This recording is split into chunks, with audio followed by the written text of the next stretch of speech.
aos corações. Enquanto na sua Bíblia comigo, 1 de Reis, capítulo 18, primeiro livro dos Reis, capítulo 18, nós vamos ler um texto e vamos aprender hoje aqui com um homem de Deus que nos inspira muito.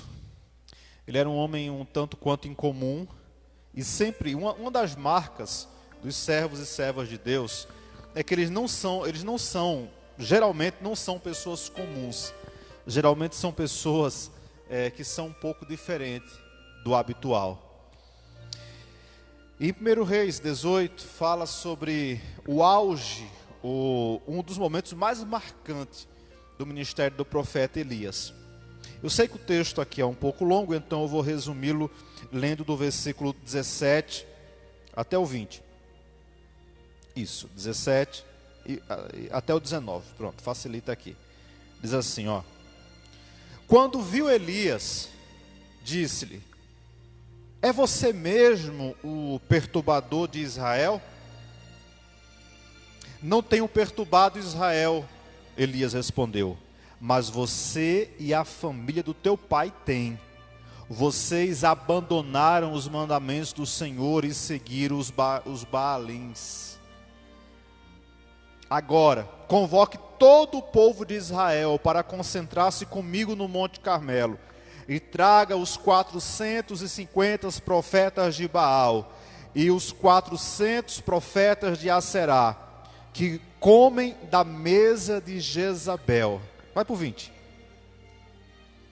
Acabe convocou então todo Israel e reuniu os profetas no Monte Carmelo. Volta lá para o 17.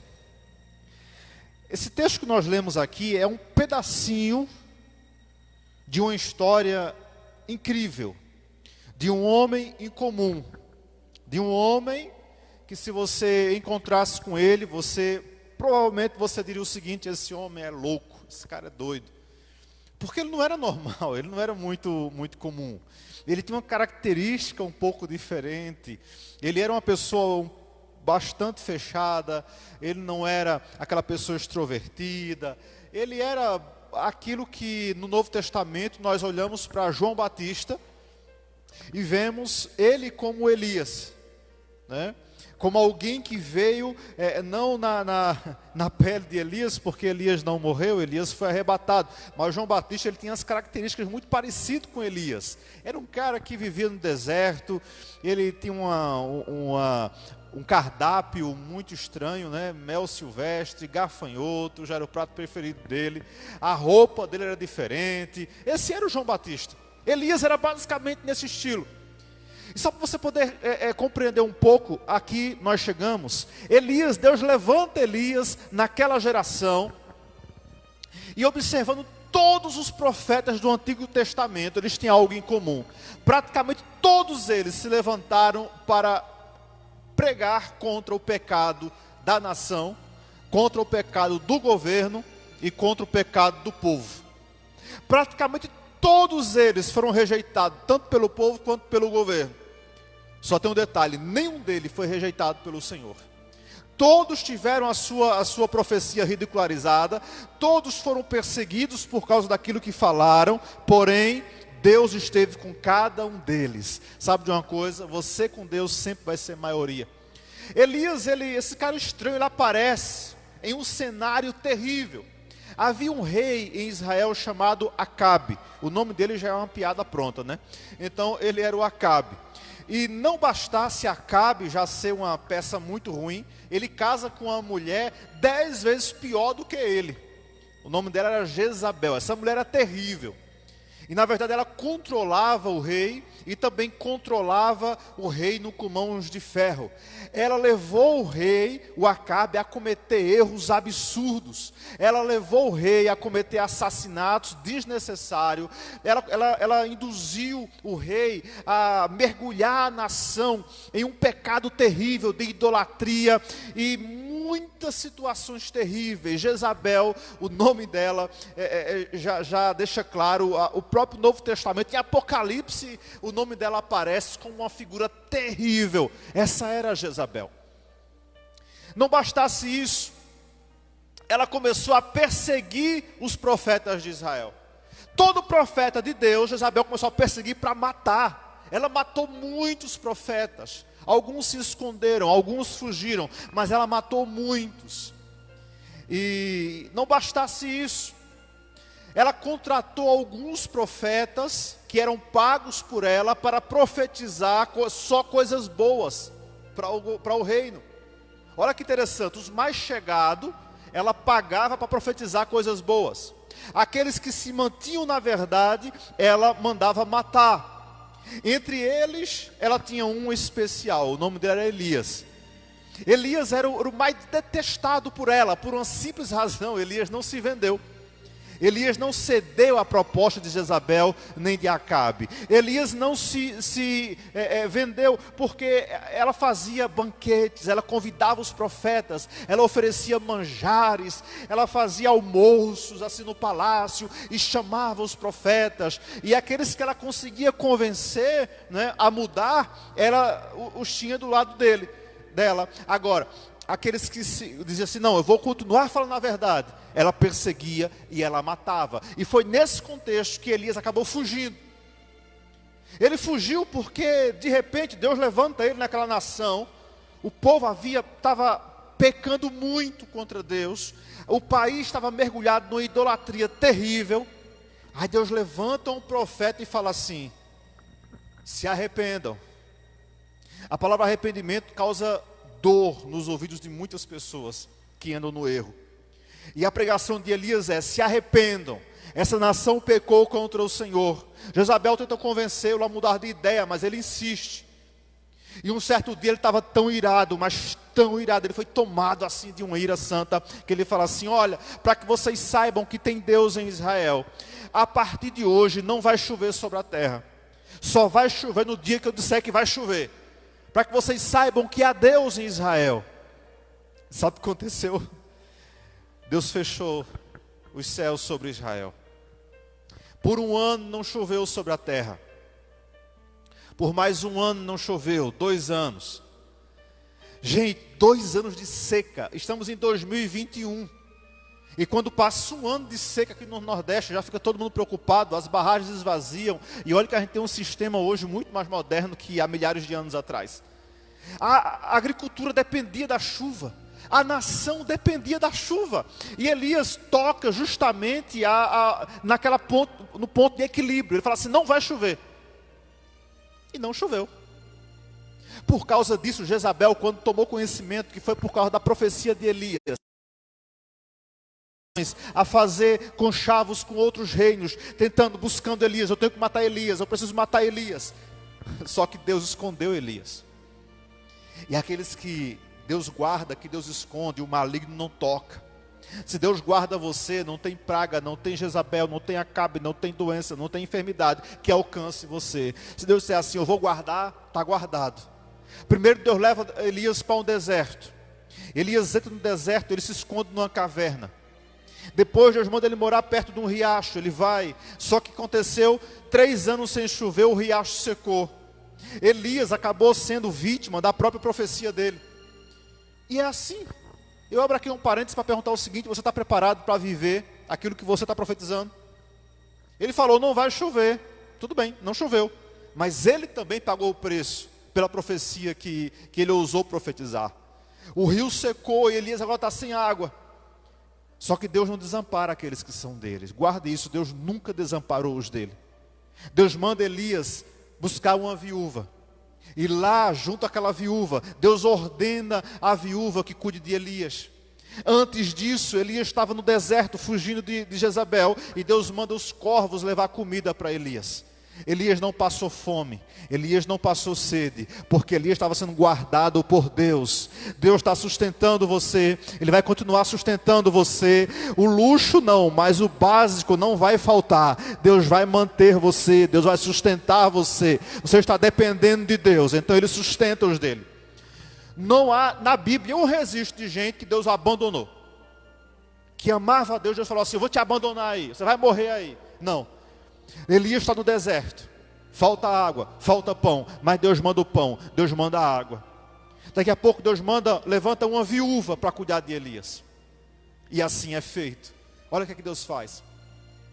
Depois desse processo de deserto, de seca e de corvos, de viúva, Deus vai ante Elias e diz: agora se levante daí, vá e mostra-te a Acabe. Ou seja, vá e encare o rei. Depois do deserto, Elias está preparado para enfrentar o rei. Aí ele aparece em Israel. Havia 3 anos que o rei procurava ele para matar. E o texto que lemos aqui fala do encontro de Elias com Acabe. Quando Acabe encontra Elias, ele profere essa palavra interessante, no versículo 17 ele fala assim: ei, é você, então eu achei você. Até ali eles não tinham contato direto.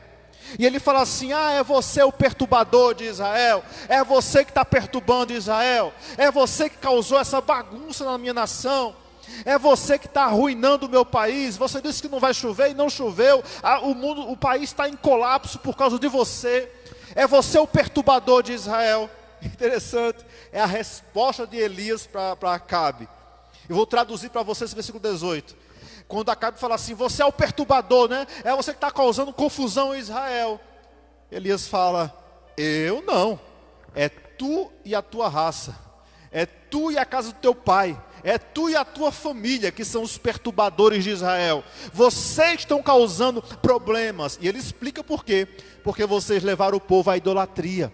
O povo está desviado, a nação está desviada, está idolatrando, a nação está derrotada. Por quê? Porque vocês são os culpados da desgraça que veio sobre aquela nação. O diálogo continua. E eu queria traçar com você aqui nessa noite. Eu sei que você já entendeu aí em casa um pouco o contexto dessa história. Eu queria falar sobre esses perturbadores de Israel. Uma das características de uma pessoa que tem uma palavra profética, de alguém que leva a palavra de Deus, é que muitas vezes ele é acusado de ser perturbador. Ah, lá vem o crente. Lá vem esse papo de crente de novo. Lá vem essa história de Bíblia de novo. Lá vem esse pastor com essas conversas aí de novo. Quantas vezes você é ridicularizado por causa da sua fé? Ah, Elias, perturbador, arruaceiro, arrumador de confusão. Qual era o pecado de Elias? Qual era o erro de Elias? Falava o que Deus mandava ele falar, só isso. Está preparado para pagar o preço de ser boca de Deus nessa terra, de falar a palavra de Deus? Ou você acha que vamos viver esse docinho de coco assim para o resto da vida? Uma das características, um dos sinais da volta de Cristo vai ser perseguição sobre o povo dele. Não pense você que a situação da igreja ficará confortável para sempre. O diabo, ele continua diabo, e a missão dele continua sendo roubar, matar e destruir. E ele continua a todo custo tentando tocar na noiva de Cristo, tentando desequilibrar a noiva de Cristo. A diferença é que o diabo não sabe é que Jesus Cristo luta ao lado da sua igreja. Ele luta ao lado da sua noiva. Ele sempre vai estar com a sua igreja. Aqui eu aprendo com Elias. Ele levou o nome de perturbador, ele foi provocado. Por quê? Porque ele confrontou o pecado da nação. Ele confrontou o pecado do povo, ele não se vendeu. Nós somos tentados o tempo inteiro a se render e a se vender, sabia? Somos tentados a nos rendermos ao politicamente correto. Por quê? Porque ele pega mal, né? Tem certos temas, certos assuntos que hoje em dia pegam até mal a gente falar. Porque está tão normal lá no mundo, está tão comum. E a gente é chamado de alguém que não quer acordo, ou pessoas que não querem concordar, né? Gente quadrada. Como é que pode? Todo mundo aceita isso, e porque os crentes não aceitam? E nós somos tentados o tempo inteiro a ser legalzinho, sabe? E abraçar aquilo que Deus já falou que é contra. Nós temos que respeitar a escolha de todo mundo, mas quando confrontados não podemos negar a nossa fé. O que é errado continua errado, o que Deus disse que é pecado continua sendo pecado, o que Deus disse que é não continua não, embora custe o preço que for. Não negocie a sua fé, não ceda a sua fé. Elias foi chamado de perturbador, seria mais confortável para Elias dizer assim: ô Jezabel, deixa eu comer na tua mesa, deixa eu viver no palácio aqui com vocês. Ele desfrutaria das belezas daquele palácio, ele desfrutaria da mesa do rei. Olha que maravilha, ser amigo do rei, estar no palácio o tempo inteiro. Mas Elias preferiu, ele escolheu viver no deserto e ser fiel a Deus, do que mudar a sua pregação para agradar o rei. Vai chegar o dia que você vai ter que escolher: ou você se passa por legalzinho e tenta agradar todo mundo e vai contra a palavra de Deus, ou você vai dizer: isso aqui está errado, não é assim que Deus nos ensinou, não é assim que está na palavra de Deus. A escolha é sua. Agora vão isolar você, vão se afastar de você. Elias foi parar no deserto quando começou a mostrar que o povo estava errado, quando começou a mostrar que o povo tinha pecado, quando começou a mostrar que o rei havia pecado, que havia um pecado terrível sobre aquela nação. Olha o apelido dele: perturbador, cabra que arruma confusão. Essa é a característica, gente, de todos os profetas do Antigo Testamento. O profeta Isaías, a tradição diz que ele foi cerrado ao meio. Um cara que profetizou por muitos e muitos anos, por décadas e décadas, mas nunca se dobrou a nenhum dos governos. Sabe o que aconteceu? Foi cerrado ao meio. Mas enquanto Isaías era cerrado ao meio, eu creio que o céu o recebeu em festa, porque foi um que não se vendeu, foi um que não mudou o seu discurso, foi um que não retirou uma palavra sequer daquilo que Deus tinha para aquela nação naquele tempo. Deus quer usar você nessa terra, que você se continue, permaneça firme com o Senhor. Não use qualquer desculpa para se afastar do Senhor. Elias é muito parecido com João Batista. Lembra que eu falei? João Batista era um grande homem. E João Batista, ele tinha algumas particularidades, porque ele tinha um certo acesso ao rei Herodes. E ele poderia frequentar o palácio de Herodes. Herodes gostava dele. A Bíblia fala que Herodes era um cara legalzinho, gostava de ouvir a pregação de João. A Bíblia fala que o rei ia ao derredor ali escutar o que João estava pregando. Ele gostava de João. Só que tem um problema: mais uma vez entra em cena a mulher de Herodes. E um dia, enquanto João estava pregando, aparece Herodes com a esposa. E o que é que João faz? João poderia ficar calado e continuar sendo legalzinho.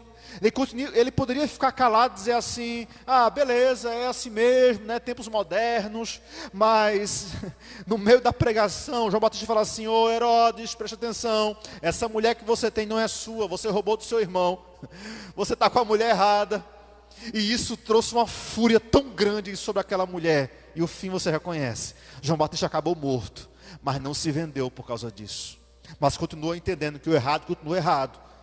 Deus está procurando pessoas corajosas nessa geração, gente determinada a dizer assim: tá bom, pode chamar do que for, pode chamar de apelido, pode me chamar de perturbador, mas eu continuo temente a Deus. Eu prefiro crer e ensinar o que está na palavra de Deus. Sabe o que mais que eu aprendo com essa situação aqui de Elias? Elias sozinho enfrentou um sistema inteiro. Por quê? Porque o que estava dentro dele era maior do que o que estava no mundo. Entenda, a Bíblia fala lá, o salmista diz assim: ainda que um exército me cercasse, meu coração não temeria. Ainda que uma guerra contra mim se levantasse, no Senhor confiaria. Se Deus está com você, você é maioria. Se Deus está do seu lado, se Deus está contigo, se você está pautado pela palavra de Deus, não importa o que se levanta contra você, você permanecerá de pé. Por quê? Porque Deus é contigo. E se Ele é com você, você será vitorioso nessa batalha em nome de Jesus. Ele se levanta, ele enfrenta aquela situação, ele denuncia o pecado daquele povo. Porque, irmãos, nós temos que cumprir, sim, nossos deveres civis. Nós temos que obedecer, sim, às autoridades, está na Bíblia. Agora, quando a autoridade se levanta contra os princípios básicos, a gente não pode abrir mão dos nossos princípios. Daniel, o profeta Daniel, era um jovem muito especial, um jovem muito cheio de Deus. Ele servia num palácio, ele tinha uma função de uma espécie de primeiro-ministro. Ele era um grande homem, um grande político que não se corrompeu, está vendo? Só que por maldade criaram uma lei que dizia o seguinte: ninguém pode orar a outro Deus, senão os nossos deuses aqui dessa nação. Eles sabiam que Daniel orava todos os dias ao Deus de Israel. E por maldade se levantaram contra, criaram leis para tentar calar a boca ou fazer o Daniel negar a sua fé. Mas sabe o que a Bíblia fala? Que Daniel, como de costume, abriu sua janelinha em direção a Jerusalém e fez a sua oração como fazia todos os dias. Mas como pode? É porque ali foram longe demais. Tiveram que colocar à prova a fé de Daniel. E Daniel deixou claro: eu prefiro obedecer ao meu Deus. Eu prefiro obedecer ao Senhor. Mas o preço foi caro, foi. Ele foi julgado, ele foi sentenciado à morte. Ele foi, e que morte terrível, ele foi sentenciado a ser jogado na cova com leões famintos. Mas por quê? Por causa de uma oração. Porque o homem preferiu obedecer a Deus do que obedecer aos homens, mesmo sabendo que ele perderia o privilégio que ele tinha, mesmo sabendo que ele perderia todos os benefícios que ele tinha. Mas ele entendeu: se mexeu com a minha fé, eu não vou negar a minha fé. Eu prefiro servir ao Senhor. Eu prefiro ir para a cova dos leões servindo ao Senhor. Eu prefiro ir na cova dos leões. Eu prefiro enfrentar leões, mas temente a Deus, do que ser legalzinho e negar a minha fé. Você sabe, né? O rei gostava de Daniel. E no fundo do coração não queria matar Daniel. Mas era lei, ele tinha que cumprir a lei. Jogam Daniel naquela cova. Aquela noite o rei não dorme, causa insônia, ele fica perturbado. Pela manhã, logo cedinho, ele corre lá na cova, porque no fundo ele tinha uma esperança. Quem sabe no diálogo que ele tinha com Daniel, no dia a dia no palácio, Daniel tinha falado para ele sobre o Deus de Israel. Porque ele fala assim: ô Daniel, por acaso o teu Deus a quem tu serve te livrou? Para surpresa dele, uma voz lá de dentro diz assim: viva o rei, eu estou aqui. O Deus de Israel me livrou. Ele livrou-me da morte. Ele me livrou da cova dos leões. Igreja, mais vale ser fiel ao Senhor mesmo em meio aos leões, mesmo com os leões tentando devorar, do que negar a fé e ser destruído. Se é para enfrentar leões, enfrente do lado certo, enfrente com o Senhor, enfrente servindo a Deus. Porque se Deus quer livrar, Ele livra. Mas também se Ele não livrar, Ele continua sendo Deus. Ele continua sendo o nosso Deus. Ele não vai deixar de ser Deus por causa disso. Daniel sai ileso daquela cova. E olha o que acontece. O rei agora muda o decreto. E agora ele diz que em todo o seu reino, toda aquela nação só pode orar ao único Deus, ao Deus de Daniel. A prova que Daniel enfrentou, ele não negou a sua fé, e ainda toda uma nação foi abençoada por causa do Deus de Daniel. No mesmo livro de Daniel, ele tinha 3 amigos: Sadraque, Mesaque e Abednego. Era um outro reino, era uma outra situação. Daniel profetizou por muito tempo. E mais uma vez, a fé daqueles homens é posta à prova. E mais uma vez tentam contra o povo de Deus. Mais uma vez criam um decreto, dizendo que ninguém poderia, aliás, que todos deviam se curvar diante da imagem do rei. Você viu algo parecido com isso? Só que haviam 3 ali. Daniel naquela época devia estar viajando. Acho que não estava naquela região ali. E todos estão ali, e quando tocam as trombetas, ou quando tocam os sinos, toda a nação tem que se curvar diante daquela imagem. Mas o texto diz que quando o povo se curvou, 3 ficaram de pé. 3 permaneceram de pé. Gente, que afronta é essa? Que jovens, e a Bíblia fala que eram jovens, que jovens afrontosos é esse? Uma multidão se curvando e eles de pé. Ali tinha amigos deles no meio, certamente. Ali tinha pessoas que disseram assim: cara, vocês estão loucos. Vocês vão morrer por causa disso. O rei chama e fala: peraí, vocês não se curvaram. Eu vou dar mais uma chance, tá bom? Eu vou mandar tocar de novo as trombetas, tocar de novo aqui os instrumentos. E quando tocar, se curvem, se prostrem, senão vocês vão ter que morrer. Tocam novamente. E eles permanecem de pé. eles sempre foram obedientes à Babilônia. Eles estavam debaixo de um governo, eles eram obedientes, mas na hora que tocaram na fé deles, eles não negociaram a fé. Eles são preparados para ser lançados na fornalha de fogo ardente. A fúria do rei foi tão grande que ele mandou aquecer aquela fornalha 7 vezes mais. E ele falou: bota mais lenha, aquece esse fogo, porque isso é uma afronta. Como é que eles não se dobram diante de mim? Era um outro rei, não era um amigo de Daniel ainda que estava ali. E olha que interessante. Pegam aqueles 3, amarram eles e os jogam. Mas antes há um diálogo interessante entre eles e o rei, porque o rei fala assim: dá tempo ainda, se arrependam, se curvem diante de mim, me adorem. Vocês vão ser lançados na fornalha. Aí eles falam assim: e qual é o Deus que vai livrar vocês? Ele diz: olha rei, nós vamos ser lançados lá. Se o nosso Deus nos livrar, amém. Mas se ele também não livrar, amém também. Mas nós não vamos nos curvar diante do Senhor, porque nós só nos curvamos diante do Deus de Israel. O rei ficou mais furioso, e aí que ele manda aquecer ainda mais a fornalha, e lançam os 3 lá dentro. Para não ficar dúvidas, o texto fala que os homens que jogaram eles ali morreram só com o calor que saiu lá de dentro. De longe o rei ficou observando, imaginou: vai queimar, os 3 vão queimar, eles afrontaram o meu poder diante de todos aqui. Só que houve algo interessante. Quando o rei olha, os 3 estão passeando dentro do fogo, está caminhando dentro da fornalha. E agora não é mais 3, agora são 4. Porque Jesus, o Filho de Deus, está ali no meio deles agora, caminhando junto com eles, dentro da fornalha. Se você não se curvar, se você não se dobrar, se você não se vender, se você permanecer fiel ao Senhor, e Deus diz assim: eu vou livrar, o teu testemunho vai glorificar o nome do Senhor, e muitas vidas serão abençoadas. Gente, quando o rei vê isso, o rei fica louco. Fala: como é que pode? Os homens só com calor morreram, e esses agora estão vivos. E mais, eu estou vendo 4 agora. Quem é esse quarto aí? O quarto está parecendo com o Filho dos Deuses. Quem é esse aí? Era Jesus, estava no meio do fogo, passeando com os dele. Gente, quando Deus quer livrar, Deus livra. Quando Deus quer livrar, Ele entra no fogo junto com o seu povo. Ele atravessa o mar junto com o seu povo. Quando é dia de livramento, acabou, ninguém pode impedir. Quando Deus diz: não vai morrer, não morre.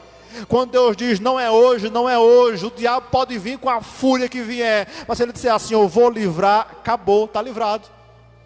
Que haja livramento sobre a sua vida nesses dias.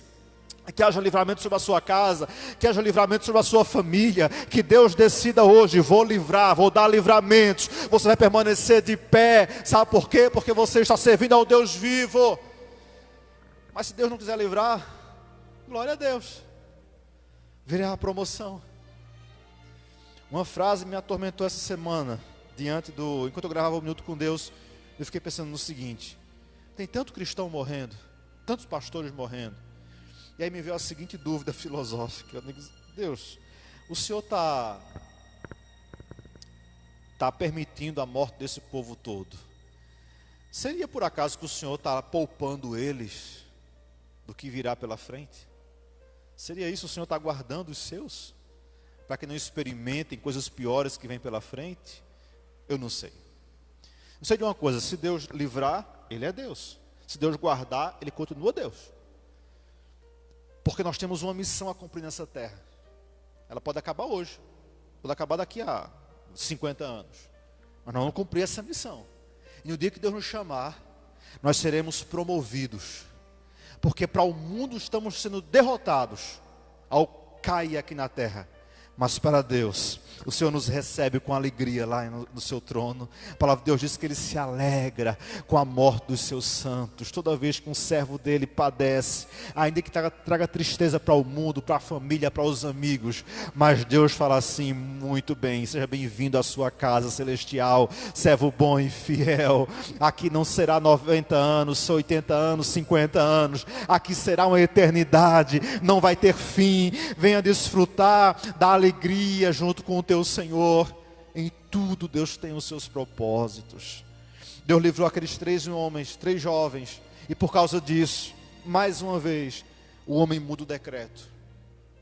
O rei fala assim: vou mudar aqui o meu decreto. A partir de hoje, todos devem temer e tremer diante do Deus de Sadraque, Mesaque e Abidnego, porque só Ele pode livrar da fornalha. Tem coisa que só Deus pode livrar, gente.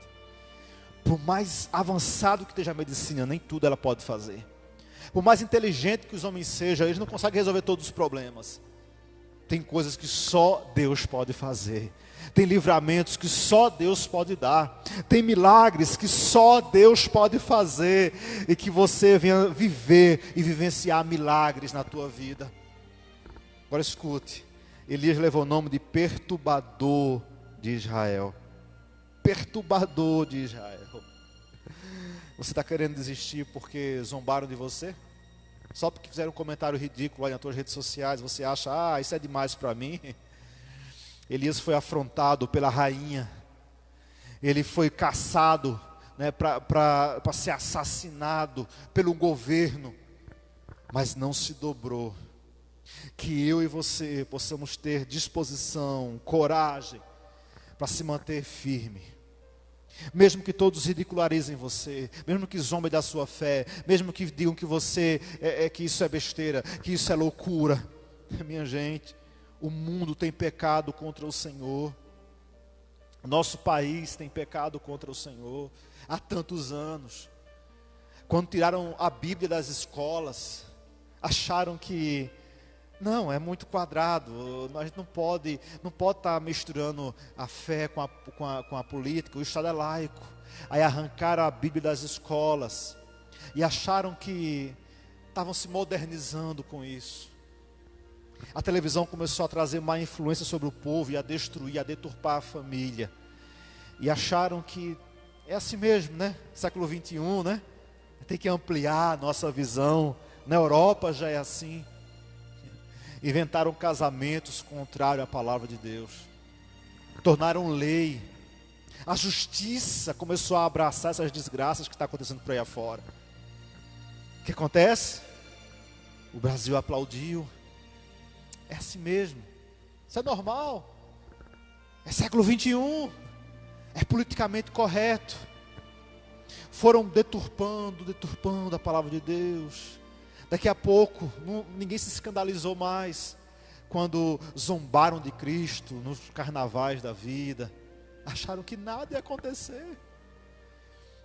Tem uma menininha que não sai da minha cabeça esses dias. Mas em agosto do ano passado, vocês lembram? Uma menina de 10 anos se encontrou grávida. Sim, foi abusada e engravidou.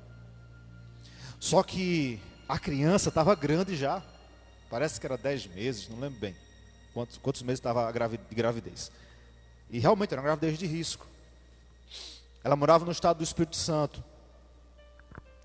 E os médicos lá disseram assim: não podemos matar essa criança, porque ela está grande demais. Eu sei, a lei permite nesse caso, mas agora corre risco a mãe e a criança. A gente corre risco de matar os dois. Não dá para matar mais essa criança. Fala o seguinte: deixa ela nascer e doa. Vamos doar, mas deixa essa criança nascer. Foi um escândalo. Mas as autoridades do Espírito Santo eram assim: aqui ninguém vai matar essa criança não. Adivinha o que foi que fizeram? Trouxeram para matar em Pernambuco. A menina sai lá do Espírito Santo, com a criancinha com 10 meses, eu acho, não lembro bem, na barriga. E vem matar aqui em Pernambuco, porque aqui o governo recebeu de braços abertos. Pagaram a passagem, levaram para o hospital, deram toda a assistência. Vem que a gente mata. Vem que a gente tritura essa criança dentro da tua barriga. Sabe? Arrancar os pedaços daquele feto. Daquela criança dentro da barriga daquela menina. Aqui, no nosso estado. Vocês acham que Deus olhou para isso e falou assim: que maravilha, que coisa linda. No Antigo Testamento se fazia isso ao deus Moloque. Havia uma entidade, um demônio especialista em abortos e em arrancar fetos, na morte de crianças. Sim, enquanto essa semana eu estava conversando com Deus, consegui imaginar. Eu lembrei quando Caim mata Abel. Deus vai até Caim e fala assim: ô Caim, o sangue do teu irmão está clamando a mim. Como é que o sangue fala? Deus fala assim: ô Caim, o sangue do teu irmão está clamando. Mas Caim já tinha matado Abel, não foi no mesmo dia. Ele já devia ter matado e enterrado o irmão. Mas Deus fala assim: o sangue do teu irmão está clamando. Ele quer justiça. Eu imagino que os pedaços do corpo desse feto, dessa criança, está clamando por justiça. E a justiça de Deus está vindo, gente, sobre o nosso país, sobre o nosso estado, sobre a nossa nação. Porque de Deus não se zomba. O mundo está clamando. O mundo está sofrendo. No Oriente Médio, onde os cristãos são mortos, onde a igreja é perseguida. Você acha que Deus está aplaudindo? Não, Deus não está aplaudindo. O mundo não está preparado para enfrentar a fúria do Cordeiro, mas ele virá. Apocalipse 12:12 diz: ai de vós, aliás, alegrem-se os que habitam no céu, e ai de vós que habitam na terra, porque o diabo veio sobre vocês com grande fúria, sabendo que lhe resta pouco tempo. Que Deus guarde nosso país, que Deus guarde a sua igreja. Cada dia mais nós cremos que estamos próximos da volta de Cristo. Nunca esteve tão próximo, nunca os sinais foram tão evidentes, nunca ficou tão claro que tudo o que ele falou tem se cumprido. E o que fazer agora? Preparar o caminho do Senhor. Igual João Batista. João Batista falou assim: eu vim para preparar o caminho dele, eu vim para anunciar que ele está chegando. E eu estou aqui. Enfrentou o rei, enfrentou as autoridades daquela época. A pregação de João era muito simples: raça de víboras, se convertam. Ele pregou contra o pecado daquela casta de religiosos que havia. Mas ele preparou: Cristo está vindo, está voltando, está chegando. E ele veio. Nós somos a geração que temos que anunciar que o noivo está vindo. Cristo está voltando. Igreja, se prepara para se encontrar com o Senhor teu Deus. Pode ser em 2021, ou pode ser daqui a uma década, mas cada dia está mais próximo. E como Elias, temos a missão de ser os perturbadores dessa geração, de não ter medo de enfrentar quem quer que seja, desde que você esteja com a palavra de Deus. Como igreja, temos que obedecer até o ponto de que os homens quebrem os princípios bíblicos. Porque quando tiver que escolher entre o homem e a Deus, escolha obedecer a Deus. É isso que a palavra de Deus nos ensina. Mais importa obedecer a Deus. O que é que eu estou dizendo a você? Que se sua fé for posta em prova, fique com o Senhor. Se a igreja for desafiada a escolher, vamos escolher estar juntos com o Senhor, porque ao lado dele nós seremos mais que vencedores. Aos olhos dos homens podemos ser derrotados, mas aos olhos de Deus somos mais que vencedores. O apóstolo Paulo morreu esquartejado, um pedaço dos corpos dele foi ateado, espalhado pela cidade. Para o mundo ele foi derrotado, mas para Deus ele foi engrandecido naquele dia. Para Deus ele terminou como um grande nessa terra, porque diante do Senhor é assim. Quanto mais os homens acham que somos derrotados, é que Deus nos abençoa nessa terra. Aquilo que para os homens é loucura, para Deus é bênção. Igreja de Jesus, vamos permanecer firmes. Louvor, vem para cá, vamos terminar com uma canção aqui, antes da gente orar ao Senhor. Você que está em casa, o que é que está vindo aí para desafiar a sua fé? Permaneça firme no Senhor, não desanime, levante a cabeça, mantenha-se firme na palavra de Deus, e na força do seu poder, porque é ela que nos garante. Ela nos garante, sabe o que? Jesus falou o seguinte: olha, eu estarei convosco todos os dias. Jesus nunca enganou a gente. Ele falou: meu reino não é desse mundo. E ele disse: no mundo vocês vão ter aflições. Mas ele falou assim: agora tenham um bom ânimo, tá? Porque eu venci o mundo. Sim. E ele falou: eu vou estar com vocês todos os dias, até a consumação dos séculos. Elias, lembra dele? Elias reúne 450 profetas de Baal, mais os profetas de Aserá. Elias sozinho diante do monte lança um desafio diante daquela multidão que estava ali. Ele falou: cada um monte seus altares, e eu vou montar o meu altar. E cada um vai clamar ao seu Deus. E o Deus que manda fogo, esse é Deus em Israel. Imagine a cena. Lê o texto, mas para frente você vai ver com calma. Toda a nação reunida diante do monte. Lá no monte os altares de Baal, Aserá e o altar do Deus de Israel. Os profetas de Baal começam a clamar cedinho de manhã. E a Bíblia fala que eles demoram clamando, demoram e clamam. E não acontece nada, porque Baal não existe. Baal não é Deus. Meus irmãos, a Bíblia fala que quando vai entardecendo já mais de meio-dia, Elias começa a zombar deles e diz: reclama mais alto. Quem sabe Baal foi viajar? Será que Baal está de férias? E a Bíblia fala que eles se rasgavam, se cortavam e clamavam e nada acontecia. Porque é nessa hora que Deus mostra que Ele é Deus em nossa vida. É no dia da prova. Elias sozinho contra quase 1000 profetas e contra uma multidão de espectadores, contra o rei e a mulher do rei. Elias se levanta e faz uma oração. Quando todos desistem, Elias: ó Deus de Israel. Olha a oração de Elias. A oração de Elias foi 2 frases. Vamos trocar? Elias, aqui, aumenta mais. Não é o meu aqui não. Foi só 2 frases. Ele falou assim: Senhor, mostra que Tu és Deus em Israel. Manda fogo. Naquela hora, diz a Bíblia que caiu fogo do céu e queimou o sacrifício de Elias. Naquela hora Deus foi exaltado sobre a terra. Naquela hora os profetas são derrotados, os profetas de Baal são derrotados. Agora você imagine, aquela nação inteira começou a cantar: só o Senhor é Deus, só o Senhor é Deus. Imagina uma multidão gritando: só o Senhor é Deus, só o Senhor é Deus. Eu imagino o ouvido de Jezabel, o quanto ficou perturbado naquela tarde. Eu imagino os ouvidos do rei Acabe, como ficou desesperado, com a multidão dizendo: só o Senhor é Deus. Eles passaram a vida ensinando o povo a adorar a Baal, a adorar a Será, mas agora uma multidão, a nação está dizendo que só o Senhor é Deus.